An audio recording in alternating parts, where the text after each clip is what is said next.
Ebidensya at hindi lang daw basta testimonya ang hawak ng isa pang testigo sa pagkawala ng mga sabongero ayon sa Department of Justice. Naharap naman sa mga kasong administratibo ang 12 pulis na isinasangkot din sa kaso.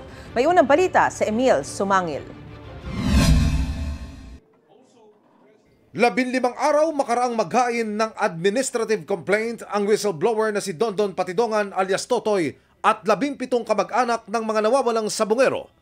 Formal ng kinasuhan ng National Police Commission o NAPOLCOM sa kanilang legal service ang 12 pulis na isinasangkot ni Patidongan sa kaso ng mga missing sabongero. Grave misconduct, grave neglect of duty at conduct unbecoming of a police officer ang ikinaso laban kay Police Colonel Jacinto Malinaw Jr. Hiwalay na kaso naman ng 6 na counts ng grave misconduct at conduct unbecoming of a police officer ang ikinaso laban kina Police Lieutenant Colonel Ryan J. Orapa, Police Major Mark Philip Almedilla at 9 na iba pang pulis. They will be given time to file their answers. After which magkakaroon ng hearings dito. Kung kinakailangan, mag-file sila ng kanilang proper pleadings or position papers. I'm not prejudging the case. But since these are grave offenses, ang lowest penalty for a grave offense is suspension. Ang middle penalty for grave offenses ay demotion.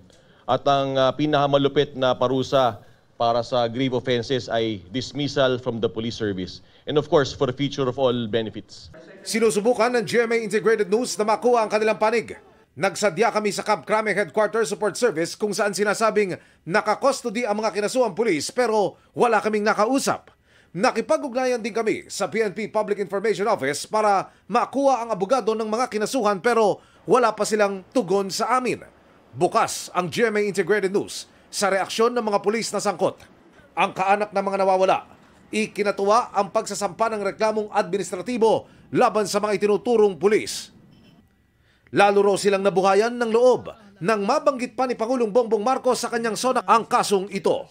Hahabulin at pananagutin natin ang mga utak at mga sangkot, civilian man o opisyal. Nagpapasalamat po kami sa Presidente na nabanggit niya sa SONA na hindi niya lulubayan yung sa missing sabongero. Sana nga po, hinintay namin makasuhan talaga pong ang mastermind. Ayon kay Attorney Rafael Vicente Calinisan ng NAPOLCOM, tuloy ang investigasyon para sa iba pang maaaring sangkot sa kaso. Isiniwalat din niyang may mga gumagapang umano para impluwensyahan ang kanilang investigasyon. There are two groups. Yung una, isang bossing ng sabong. Dun sa pangalawang grupo, tinawagan yung isang very, very close sa akin. Ano sa tingin nyo, nababayaran kami dito?